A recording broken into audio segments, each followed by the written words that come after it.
Hello दोस्तों, स्वागत है हमारे यूट्यूब चैनल लर्न समथिंग में। आज की इस वीडियो में हम देखने आए यूनिट 2 का चैप्टर नंबर 4 जो है हमारे क्या प्रोबेबिलिटी। तो चलिए आइए देखते हैं।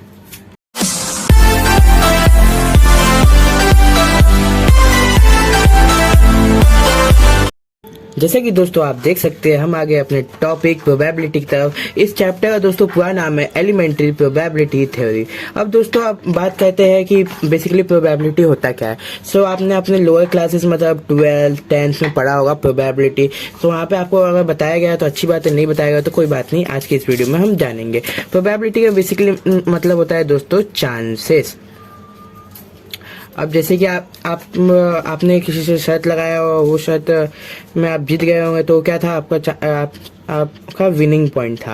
अगर वही आप हार जाते तो क्या हो जाता, आपका लॉस पॉइंट हो जाता। मतलब बेसिकली कुछ भी हो सकता था रैंडमली। मतलब या तो आप जीत सकते हो या तो आप हार सकते हो। सो सब किस में आ जाता है, चांसेस। अगर आपके जीतने के चांसेस ज़्यादा है या कम है। सो बेसिकली प्रोबेबिलिटी में जाने से पहले दोस्तों हम बेसिक कॉन्सेप्ट कुछ देखेंगे। पहला क्या है हमारा एक्सपेरिमेंट। एक्सपेरिमेंट क्या होता है, an operation which has similar number of outcome is an experiment. मतलब दोस्तों कि ना जो सिमिलर नंबर ऑफ आउटकम होता है उससे बोलते हैं हमारा एक्सपेरिमेंट। एग्जांपल क्या है, टॉस और कॉइन। अब कॉइन टॉस करेंगे, हमारा आउटपुट हमेशा हमारा क्या होगा, हेड और टेल। बट आप बोलोगे ये दोनों तो अलग है, सिमिलर तो है नहीं। बट ये दोनों तो दोस्तों एक ही पे है ना, कॉइन पे है। अगर ये तो नहीं है ना कि कोई दूसरा चीज़ है, तो उसको हम लोग क्या कहेंगे, एक्सपेरिमेंट कहेंगे। कि एक कॉइन उछाले, हमारा डायरेक्टली क्या आ जाएगा, सैंपल स्पेस, उसमें हेड और टेल आ जाएगा। सो डायरेक्टली उसमें हमारा एक्सपेरिमेंट आ गया। एक्सपेरिमेंट हमारा क्या है, डाइस थ्रो हुआ। अब डाइस थ्रो होगा, वो जो नंबर आएगा बात अलग है, लेकिन तो एक डाइस पे ही आएगा ना जो नंबर आएगा। जैसे 1 ले लो, 2 ले लो, 3 ले लो, 4 5 6, ये तो नंबर डाइस पे ही आएगा। ये तो नहीं किसी और चीज पे आएगा, ये एक ही चीज पे आएगा जो है हमारा डाइस। डाइस इसमें कॉमन है। फिर इसके बाद से थ्रोइंग अ डाइस जो अभी हमने देखा। फिर इसके बाद से और के बाद क्या लिखा है, 2 डाइस। फिर उसके बाद से क्या है, selecting a random card from a pack of 52 card. मतलब पैक ऑफ 52 कार्ड में से कोई भी एक कार्ड को सिलेक्ट किया गया तो वो हमारा क्या है, एक्सपेरिमेंट है। हमारा क्या है, सैंपल स्पेस, जो कि दोस्तों बेसिकली हमारे क्या होता है, क्या क्या इवेंट्स आ सकते हैं। सो मतलब क्या क्या चांसेस है। So all the possible outcome of an experiment is called a sample space. जैसा कि मैंने कहा कि क्या क्या इवेंट आ सकते हैं उसको हम लोग क्या कहते हैं, सैंपल स्पेस। ये भी डेफिनेशन में वही कह रहा है कि जो पॉसिबल आउटकम्स है उसको हम क्या कहते हैं, सैंपल स्पेस कहते हैं। और इसको हम लोग डिनोट कैसे किया जाता है, तो कैपिटल एस से किया जाता है। सो बेसिकली दोस्तों ये ब्रैकेट नहीं होता, खाली एस रहता है वहाँ पे। यहाँ पे तो सैंपल स्पेस एस है, बट अगर कुछ दूसरा चीज आ गया तो हम लोग अपने मन से ए ले लेते हैं, बी ले लेते हैं, वो अपने ऊपर है। फिर इसके बाद से एग्जाम्पल क्या है इसका, टॉसिंग 3 कॉइन। अब इसका सैंपल स्पेस आप देख सकते हैं। एक बार तीनों कॉइन पे एच आया, मतलब हम लोग ने कॉइन टॉस किया। सो वहाँ पे हमारा तीनों पे क्या है, हेड हेड आया। फिर 2 पे हेड आया, 1 पे टेल आया। वैसे 1 पे हेड टेल हेड, फिर इसके वजह से हेड टेल टेल, फिर इसके वजह से टेल हेड हेड, फिर टेल हेड टेल, फिर इसके वजह से टेल हेड हेड, फिर इसके वजह से टेल टेल टेल आया। यहाँ पे सॉरी, यहाँ पे डबल टेल है, फिर हेड आया।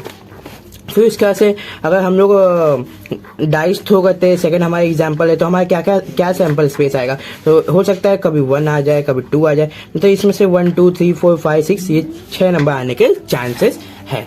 फिर इसके बाद से दोस्तों हमारा आ जाते हैं थर्ड वाले चीज पे, सैंपल पॉइंट। अब सैंपल पॉइंट क्या होता है, the element in the sample space जिसको यहाँ पे शॉर्टकट में दिखाया गया आर कॉल्ड सैंपल पॉइंट। मतलब कितने एलिमेंट मौजूद है, काउंट बताते हैं दोस्तों, उसको हम लोग क्या बोलते हैं, सैंपल पॉइंट। फिर उसके बाद से क्या है, it is always denoted by N of S. अब एन ऑफ एस बताया मतलब नंबर ऑफ एस, मतलब कितने वहाँ पे सैंपल्स है, सो वो बताता है। एग्जाम्पल क्या दिया हुआ है, एक्सपेरिमेंट हमारा क्या है, टॉसिंग 2 कॉइन। अब कितने कॉइन को टॉस किया है, 2 कॉइन को किया है, HH HT TH और TT। फिर इसके बाद से दोस्तों यहाँ पे हमारा इसको हम लोग कैसे दिखाते हैं, तो एन ऑफ एस जैसा कि यहाँ पे दिया हुआ था।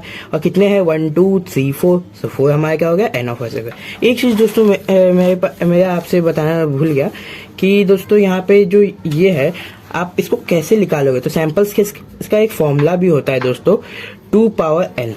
अब n क्या है, तो कितने नंबर कॉइन है, यहाँ पे 3 कॉइन है, सो 2 पावर 3, सो क्या आएगा 8, 2 पावर 8। तो मैं क्या आएंगे, पॉसिबल 8 आउटकम हो सकते हैं। सो यही हमारा क्या है, सैंपल स्पेस। और ये तो आपको मैंने अभी बता दिया सैंपल पॉइंट। फिर इसके बाद से हमारा आ जाता है डायरेक्टली क्या, मैं आपको कार्ड के बारे में बताने वाला था दोस्तों। यहाँ पे एग्जांपल क्या है, selecting a card from a pack of 52 card. अब card total number of card क्या होते हैं, मतलब कार्ड का काउंट कितना होता है, 52 कार्ड्स होते हैं। सो 52 कार्ड्स में से दोस्तों 26 रेड होते हैं, 26 ब्लैक होते हैं। अब 26 रेड में 2 वैरायटी के कार्ड आते हैं, 13 हार्ट शेप वाले आते हैं, 13 डायमंड शेप वाले आते हैं।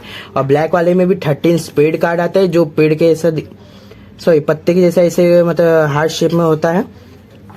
अब ड्राइंग मेरी अच्छी नहीं हो तो माफ करना, बट ऐसे ही कुछ कार्ड होते हैं, आप देख सकते हैं। और डायमंड का कुछ ऐसा होता है, और हार्ड का अपना कुछ ऐसा होता है, ऐसा कुछ कार्ड्स होते हैं। अब इन सब कार्ड्स में दोस्तों हमारे पास 4 कार्ड सब में कॉमन होता है। एक होता है एस, एक होता है किंग, एक होता है क्वीन और एक होता है जैक।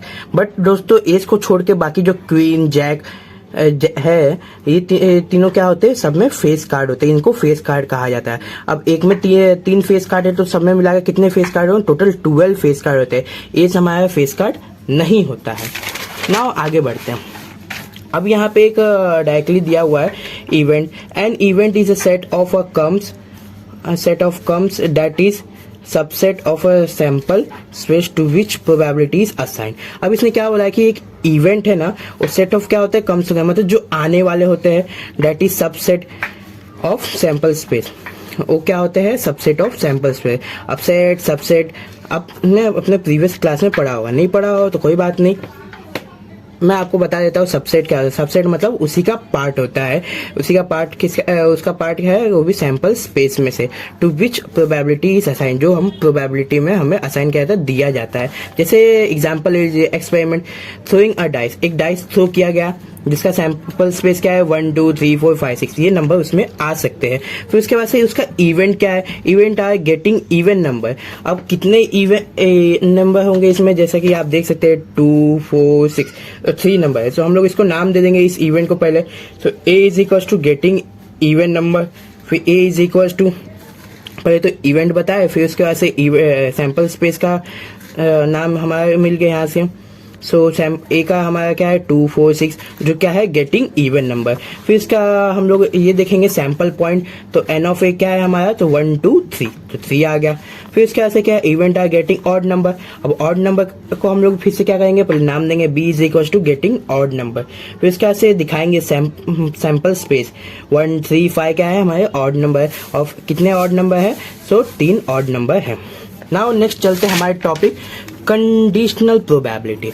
होता क्या है दोस्तों कि इस डेफिनेशन प्रोबेबिलिटी को जानने के लिए हम लोग क्या सपोज करना होता है कि ए और बी क्या है, 2 इवेंट है जो क्या डिफाइन करते हैं, 2 सैंपल स्पेस, वो भी किसके साथ, प्रोबेबिलिटी के साथ। और प्रोबेबिलिटी ऑफ बी क्या है, ग्रेटर देन ओ है। ओ भी कोई एक वैल्यू होगा जिससे ग्रेटर है कौन, प्रोबेबिलिटी ऑफ बी। फिर हमारा उसी से क्या कंडीशन बन जाता है, then the conditional probability A gives B. So हम लोग इसको लिखेंगे symbolically. So probability of A difference B is equal to probability of A intersection B divide by probability of B. अब दोस्तों यहाँ पे बी क्या हो रहा है, मतलब बाद में आया। अगर ये बी डिफरेंस ए रहता तो हम लोग का क्या होता formula, probability of A intersection B same रहता, बट डिवाइड में हमारा प्रोबेबिलिटी ऑफ ए आ जाता।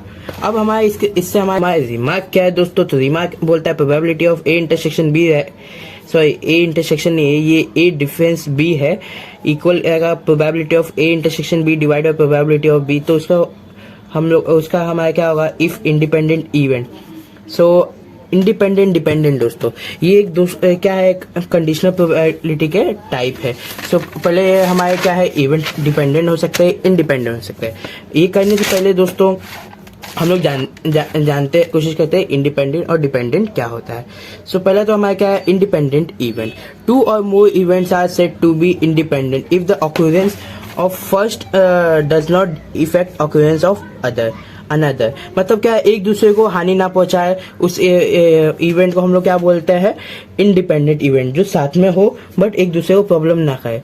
अब हानि बोला हो तो एक अलग शब्द हो जाएगा, बट एक दूसरे को प्रॉब्लम ना दे, मतलब एक दूसरे के इसमें इंटरफेस ना करे। अब जैसे कि यहाँ पे एग्जांपल दिया है 52 कार्ड है, अगर मैंने 52 कार्ड में से सिलेक्ट किया एक रैंडम रेड का है तो हमारा ये क्या होगा, प्रोबेबिलिटी 26 डिवाइड बाय 52। अब 26 क्यों होगा, क्योंकि हमारे पास 26 रेड कार्ड होते हैं। अब इसमें से कोई एक ही सिलेक्ट होगा ना, तो इसलिए हमारा इसका प्रोबेबिलिटी ऑफ रेड कार्ड क्या होगा, 26 डिवाइड बाय 52।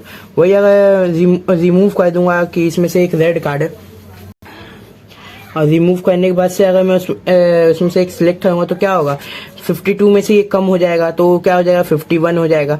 और जब रेड कार्ड है वैसे भी मैं निकाल रहा हूँ तो उसमें से 25 बचेगा ना, 26 जब था उसमें से मतलब एक रेड कार्ड निकाल दे, टोटल हमारा 52 कार्ड होता है। तो हमारा प्रोबेबिलिटी ऑफ रिमूव कार्ड क्या होगा, 25 डिवाइड बाय 51। अब चलते हैं नेक्स्ट एग्जाम्पल। एग्जाम्पल क्या है, the probability of drawing a spade card from a pack of 52 card. अब क्या है, स्पेड कार्ड लिया है पैक ऑफ 52 कार्ड में से, इज 13 डिवाइड बाय 52। उसका क्या है, probability 13 divide by 52 and that of another spade card after replacing first card is also 13 divide by 52। अब इसने क्या बोला है कि उसको रिप्लेस करने के बाद से एक कार्ड को हमारा जो ये है क्या नाम है, प्रोबेबिलिटी उसका क्या है, 13 डिवाइड बाय 52 ही है। Hence, the result of second trial need not be affected। मतलब जो भी हमारा रिजल्ट आया सेकंड ट्रायल का, उसको जरूरत नहीं पड़ा एक दूसरे को अफेक्ट करने का, ना इसने इसको प्रॉब्लम किया ना इसने इसको प्रॉब्लम किया। By the result of first trial, because the card is replaced, therefore both event are independent। अब जो हमारा जो फर्स्ट ट्रायल है उसके वजह से हमारा क्या हुआ कि एक कार्ड को रिप्लेस किया, फर्स्ट नहीं सेकंड ट्रायल है, सेकंड ट्रायल उसके वजह से हमारा क्या हुआ, both the card are independent event हुआ। अब सेकंड ट्रायल में हमें कुछ इफेक्ट नहीं हुआ, but by the first trial से बिकॉज क्योंकि उससे इफेक्ट नहीं हुआ इसलिए हम लोग उसको क्या कहेंगे, इंडिपेंडेंट इवेंट कहेंगे। बोथ द इवेंट क्या बताया हमें, इंडिपेंडेंट इवेंट। जब इसने इसको प्रॉब्लम नहीं किया इसने इसको प्रॉब्लम नहीं किया। मतलब किस्सा क्या है कि एक बार 52 कार्ड में से हम लोग ने एक कार्ड निकाला, उसका प्रोबेबिलिटी क्या है, 13 डिवाइड बाय 52। फिर उसके बाद से उसमें से एक कार्ड को रिप्लेस किया, अनदर कार्ड डाला, तो फर्स्ट वाले का भी प्रोबेबिलिटी क्या है, 13 डिवाइड बाय 52। और अभी ये ऊपर वाला सेकंड है, नीचे वाला फर्स्ट है। फिर उसके बाद से हम लोग ने देखा कि ना दोनों का प्रोबेबिलिटी सेम आ रहा है, किसी ने किसी को अफेक्ट ही नहीं किया, चेंज करके भी बिना चेंज करे भी। सो इसी को हम लोग क्या कहते हैं, इसी इवेंट को हम इंडिपेंडेंट इवेंट कहते हैं। अब suppose we have two independent event A and B, the probability of A intersection B क्या होगा हमारा, probability of A into probability of B. तो देख सकते हैं दोस्तों ये हमारा एक नया फॉर्मूला बन गया। अब चलते हैं नेक्स्ट दूसरे वाले डिपेंडेंट इवेंट। अब ये था इंडिपेंडेंट इवेंट जो हम लोग ने अभी देखा थोड़ी देर पहले। अब चलते हैं डिपेंडेंट इवेंट। डिपेंडेंट इवेंट क्या होता है, टू और more events are said to be dependent if the outcome of one is effect. मतलब ये दोस्तों एक दूसरे का उल्टा है। ये इंडिपेंडेंट कब होगा कि दोनों का ऑक्यूरेंस होगा, जो आउटकम होगा एक दूसरे को इफेक्ट नहीं करेगा। और इसमें क्या होगा ना, इफेक्ट करेगा डिपेंडेंट में, मतलब एक हटा तो दूसरा भी हटेगा। अब यहाँ पे इसका एग्जाम्पल क्या है, the probability of drawing a red card from a pack of 52 cards. अब इसने क्या किया, प्रोबेबिलिटी ऑफ मतलब ड्रॉ किया, मतलब एक निकाला कार्ड, वो भी किसमें से, पैक ऑफ 52 कार्ड में से। वो भी कौन सा कार्ड निकाला हमारा, red card. While that of another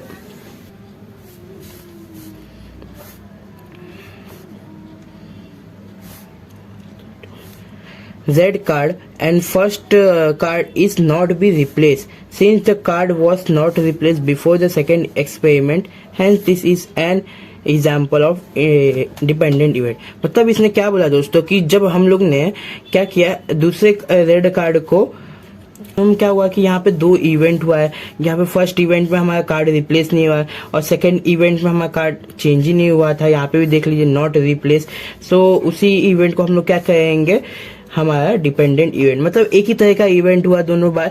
so अगर उसमें एक भी चेंज करेंगे तो दोनों का वैल्यू अलग हो जाएगा। सो इसलिए ये डिपेंडेंट इवेंट है। कहानी सिंपल सा था, यहाँ पे 2/52 कार्ड में से रेड कार्ड निकाला गया और रेड कार्ड में से हमारे दोनों में लिखा हुआ है कि दोनों चेंज ही नहीं किया गया, तो सेम इसमें इसका प्रोबेबिलिटी निकला, जिससे कि जो हमें यहाँ पे वैल्यू दिया नहीं है, बट यहाँ पे ना दोनों में सेम तरह का एक्सपेरिमेंट किया गया, तो इसलिए हमारा सेम वैल्यू निकला। वही अगर थोड़ा सा भी चेंजेस करते तो चेंज वैल्यू मिलता हम लोग को, बट हम लोग को चेंज वैल्यू नहीं चाहिए। सो उसी वजह से इसी वजह से हम लोग को इसको कहा गया है डिपेंडेंट इवेंट।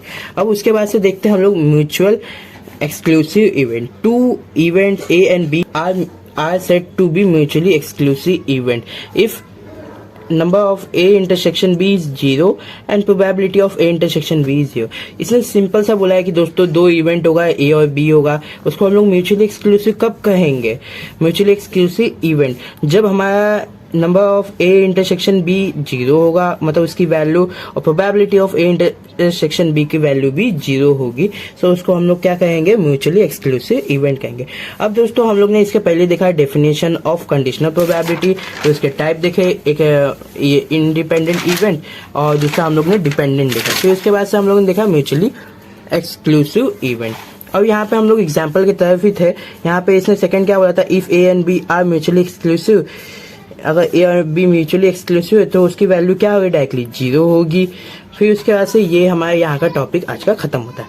नेक्स्ट हमारा क्या है कि दोस्तों यहाँ पे मैंने लिख के भी दिखाया है n = A इंटरसेक्शन B। अब हमारा ये टॉपिक खत्म होता है। नेक्स्ट हमारा है एडिशन थ्योरम। एडिशन थ्योरम क्या बोलता है? If A and B are 2 event then probability of A union B is probability of A plus probability of B minus probability of A intersection B। मतलब दोस्तों क्या है ना, जो इवेंट दिया है पहले दोनों का प्रोबेबिलिटी सम में लेना है, फिर दोनों का इंटरसेक्शन करके माइनस करना है, क्योंकि यूनियन में सब कुछ होता है, बट हम लोग को इंटरसेक्शन का वैल्यू माइनस करना है ताकि हमारा क्या निकल सके? यूनियन निकल, क्योंकि ये दोनों मिला के ये बना ना।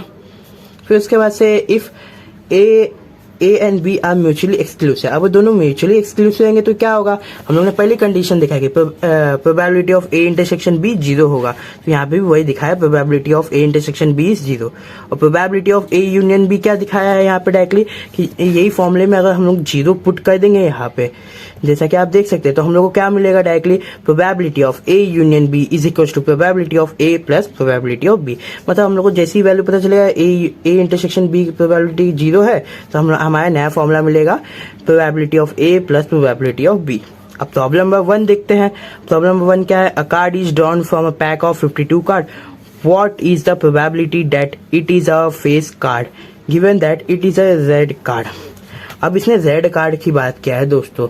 सो बेसिकली मैंने क्या बोला था आपको कि हमारे हर शेप में हमारे 3 फेस कार्ड होते हैं। सो हमारे पास 4 शेप है, तो 4 3 कितने होंगे? 12 फेस कार्ड होंगे, बट इसने सिर्फ रेड कार्ड का बोला है तो यहाँ पे 6 हो जाएंगे। सो यहाँ पे इसने क्या बोला है कि एक कार्ड लिया है, मतलब ड्रॉन किया है, किसमें से? पैक ऑफ 52 कार्ड में से। What is a probability? अब डायरेक्टली इसने प्रोबेबिलिटी पूछा है, it is a face card. अब इसने क्या बोला? फेस कार्ड, मतलब 6 फेस कार्ड में से कोई भी हो सकता है, given that it is a red card. अब कैसे निकालेंगे वो देखना है। वो तो मैंने आपको पहली बात कॉन्सेप्ट बताया कि हमारे पास 3 कार्ड होते हैं, फेस कार्ड हर एक शेप में, और हमारे पास 4 शेप है, तो 4 3 12। बट इसने रेड की बात किया तो 12 का आधा किया मैंने, जो 6 है, तो 6 फेस कार्ड में से आएगा। तो पहले हमारे क्या लिखना है? सोल्यूशन। एक्सपेरिमेंट क्या दिया हुआ है हमें? A card is drawn from a pack of 52 card, मतलब एक कार्ड निकाला गया है, पैक ऑफ 52 है।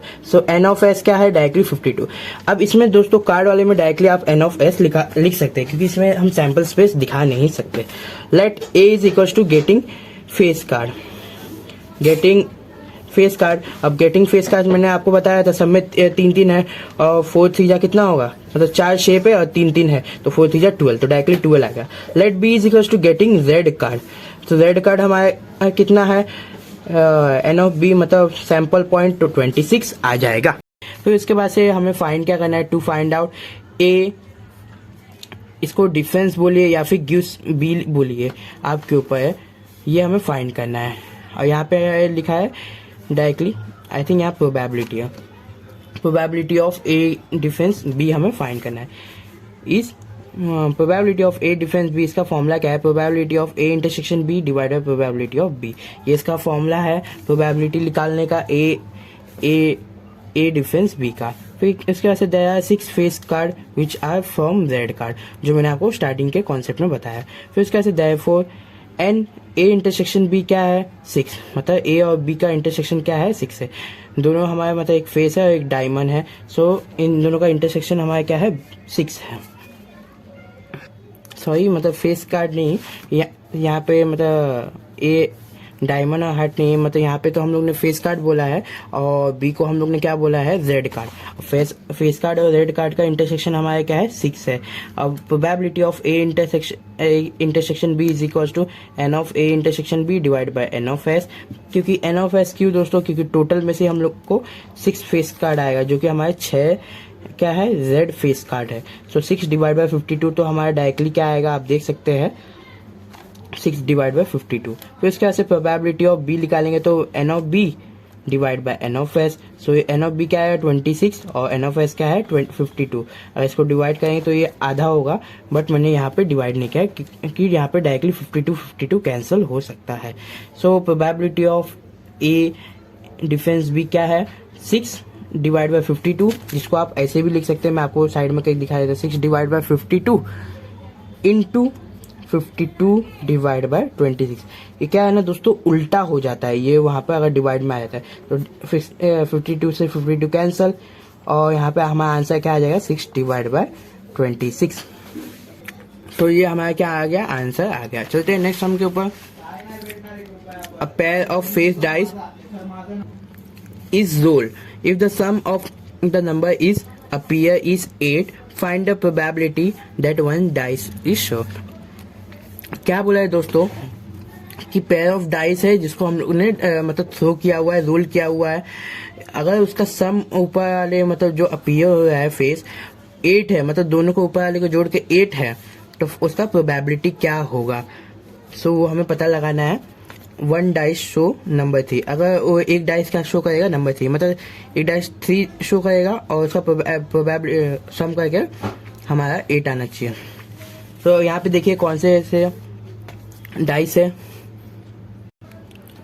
जो एक डाइस पे 3 शो कर रहे हैं। फिर उसके बाद से हम लोग देखेंगे कौन से ऐसे नंबर है जो ऐड करने पे 8 आए। बेसिकली सबको पता है 5,3 है, मतलब 5,3 है और एक है 3,5 जिसको 8 आता है, बाकी तो नहीं है, बट फिर भी हम लोग को सामने वाले को बताने के लिए इसे पढ़ना पड़ेगा। पहले तो एक्सपेरिमेंट लिखिए 2 डाइस इज रोल और उसके बाद इसका सैंपल स्पेस लिखिए 1,2 1,1 1,2 उसी करके 6,6 तक लिख लीजिए। फिर उसके बाद एन ऑफ एस इसका क्या होगा। सो मैंने आपको शॉर्टकट बताया था कितना डाइस रोल हो रहा है और डाइस का बेसिकली नंबर क्या है। वहां पे तो 2 था क्योंकि वहां पे उसके 2 फेसेस थे, यहाँ पे इसके 6 फेसेस है तो 6 और पावर में n क्या है हमारा 2, तो 6 का स्क्वायर क्या है 36, मतलब 36 इसका एन ऑफ एस होगा। फिर let the B is equal to 1 dice getting number 6। अब इसने ये वाले इवेंट को क्या बोला है कि जब हम लोग को एक डाइस पे क्या मिलेगा 3 मिलेगा तो उसको हम लोग क्या बोलेंगे बी इवेंट बोलेंगे। फिर इसके से बी बोलेंगे तो बी का सैंपल स्पेस क्या होगा 1,3 2,3 3,1 3,2 3,3। इसमें से आपको ढूंढ के निकाल लेना है। और 3,4 मतलब इसमें ना क्या है ना कि एक डाइस पे 3 आया है और उसके साथ दूसरा नंबर है 3,5 3,6 4,3 5,3 और 6,3 और ये टोटल कितने हैं एन ऑफ बी 11 है। इसका प्रोबेबिलिटी निकाले प्रोबेबिलिटी ऑफ बी, तो N of B divide by N of S, तो 11/36। ये कैंसिल आउट नहीं होने वाला, आपको इतने पे रख के छोड़ देना है। अब हमारा जो मेन काम क्या है, let's C getting sum of number is 8, मतलब जो ऊपर सम ऑफ नंबर अपीयर हो रहे हैं उनका 8 आना चाहिए। यहाँ अपीयर नहीं लिखा हुआ है बट मतलब वही है, मतलब वही समझ लीजिए 8 आना चाहिए। सो कौन से 2,6 3,5 4,4 5,3 और 6,2 ये ऐसे नंबर है जिसका सम करने पे हमें 8 मिलता है। इसमें वो कंडीशन नहीं है, वो कंडीशन लास्ट में दिया है तो वो कंडीशन लास्ट में अप्लाई है। सो एन ऑफ सी कितना है 1 2 3 4 5, सो 5 आ गया। फिर इसके बाद से दोस्तों हम लोग फाइंड क्या करना है, probability of B difference C. So वो क्या है probability of B difference C, so probability of B intersection C divide by probability of C. फिर इसके से बी इंटरसेक्शन सी क्या है जो दोनों में सेम है, तो आप देख सकते हैं पहले तो बी वाला इवेंट और सी वाला इवेंट तो दोनों में क्या सेम है।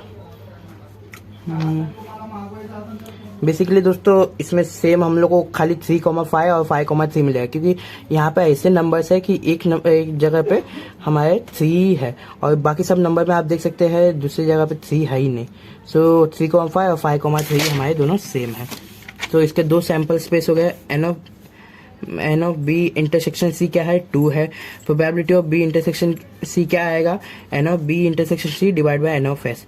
एन ऑफ एस हमारा क्या है 36, बी इंटरसेक्शन 2 है, 2 डिवाइड बाय 36, ये हमें मिल गया probability of B intersection C. अब फॉर्मूले के हिसाब से हमें बी इंटरसेक्शन सी मिल गया प्रोबेबिलिटी, और हमें प्रोबेबिलिटी ऑफ सी चाहिए, जो कि हमारे डायरेक्टली हम लोग ने पहले ही निकाल रखा है।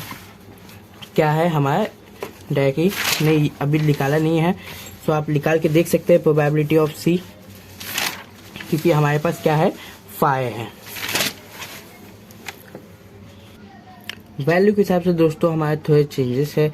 यहाँ पे हमारा ये तो मेल खा रहा है कि प्रोबेबिलिटी ऑफ बी और इंटरसेक्शन सी आएगा, बट यहाँ पे 11/36 हमारा किसका वैल्यू है, तो आप देख सकते हैं प्रोबेबिलिटी ऑफ बी का। इसका मतलब ये है दोस्तों, यार हमारा जो फॉर्मूला है कुछ ऐसा है, probability of C difference B, और ये मतलब सीक्वेंस वाइज रहेगा, probability of B intersection C समझ लीजिए, क्योंकि वो सेम है, और यहाँ पे प्रोबेबिलिटी ऑफ बी आएगा। ये फॉर्मूला है और ये नहीं आएगा, इसी की वजह से ये आया है, जो कि हमारा क्या हो जाएगा 2/36 इंटू 36 डिवाइड बाई 11। ये 36 कैंसिल, सामने मल्टीप्लाई कीजिए 2/11 आ जाएगा। तो देखिए आंसर में क्या है 2/11। फिर उसके बाद से दोस्तों हमारे नेक्स्ट सम क्या है, problem number 3, the probability that management training will be remain a company is 0.60। The probability that an employee earn more than 50,000, मतलब ये बहुत बड़ा क्वेश्चन है दोस्तों, इसको रीड करते करते ही सॉल्व करना है। ईयर इज 0.50, मतलब क्या बोला है दोस्तों, बेसिकली जो प्रोबेबिलिटी है मैनेजमेंट ऑफ ट्रेनिंग का है वो हमारा रिमेन कितना है 0.60। अब 0.60 क्या है, प्रोबेबिलिटी है किसका, मैनेजमेंट ट्रेनिंग का है, जो हमारा कंपनी का है, और जो प्रोबेबिलिटी ऑफ एम्प्लॉय है जो अर्न करते हैं मनी, वो क्या है 50,000। फिर उसके बाद से क्या दिया हुआ 50,000, ईयर इज 0.50। द प्रोबेबिलिटी, अभी तो क्या था अर्न मतलब अपना रुपीज था, ये था अपना probability. The probability that an employee is a management trainee who remain with a company और who earn more than 50,000 per year is 0.7। मतलब क्या बोला है कि एक एम्प्लॉय का कितना है मैनेजमेंट ट्रेनिंग के हिसाब से जो रिमेन रहेगा, मतलब रहेगा, जैसे कुछ लोग क्या होता है निकल जाते हैं और कुछ लोग रह जाते हैं, सो कितना कमाएगा, सो वो भी 50,000 कमाएगा पर ईयर, और उसका प्रोबेबिलिटी क्या होगा 0.7 होगा एक एम्प्लॉय का। What is the probability that an employee earn more than 50,000। अब इसने क्या बोला 50,000 अर्न करेगा, तो उसका प्रोबेबिलिटी क्या होगा हर ईयर के हिसाब से। Given that he is a management training who will stay with the company, जो कंपनी के साथ रहेगा। सो पहले हम लोग को सोल्यूशन लिख लेना है, फिर इसके बाद से जो हम लोग को दिया हुआ है, लेट ए मैं कंसीडर करता हूँ employ earn more than 50,000 per year, जो हम लोग को दिया हुआ है क्वेश्चन, उसी के हिसाब से मैंने इसको मैंने अज्यूम कर लिया। बी इज इक्वल टू क्या है, employee is management training who stay with company, जो कंपनी के साथ रहेगा। अब क्या है प्रोबेबिलिटी ऑफ ए, सो 0.50, जो अपना ये रहा जो कमा रहा है अपना एम्प्लॉय।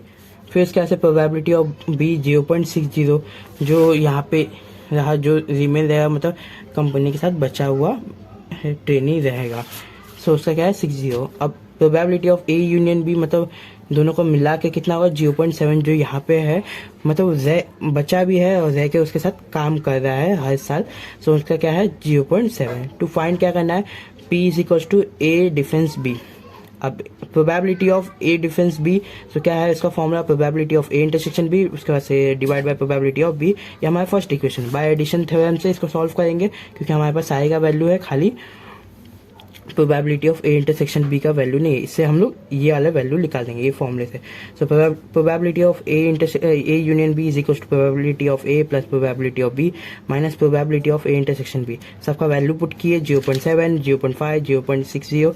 अब वैल्यू पुट करने के बाद से खाली इसको इधर भेजने के बाद से पॉजिटिव हो जाएगा, और 1.1 तो यहीं पे है पॉजिटिव रहेगा, ये यहाँ पॉजिटिव उस साइड जाएगा तो नेगेटिव जाएगा। 1.1 माइनस 0.7 से बचेगा 0.4। Probability of A intersection B क्या है, 0.4 है। फिर उसके बाद से by equation 1 probability of A difference B 0.4, मतलब A probability of A intersection B का वैल्यू क्या है, 0.4 है, और प्रोबेबिलिटी ऑफ बी का वैल्यू क्या है हमारे पास, तो 0.60 है, बट वो 0 नहीं कंसिडर करें तो भी चलेगा। तो 4 डिवाइड बाई 2 तो 2/3 0.67 इसका वैल्यू आया। नाउ चलते नेक्स्ट लास्ट सम के ऊपर, ये हमारे वीडियो के। और दोस्तों आपके पास अगर क्वेश्चन बैंक होगा SNGC का, सो ये उसमें का 8वां सम है, आप इसको ध्यान से देखिए। क्या है problem number 4, in a locality out of 5000 people residing RESIDING 1200 above are 30 year, मतलब 5000 में से जो 1200 है वो क्या है 30 ईयर के ऊपर है, मतलब 30 साल से ज्यादा के है एज है उनका। एंड 3000 आर फीमेल, और 3000 क्या है फीमेल्स है, वो भी 5000 में से। आउट ऑफ 1200 हुआ अबव 30 ईयर। अब 3000 में से जो है ना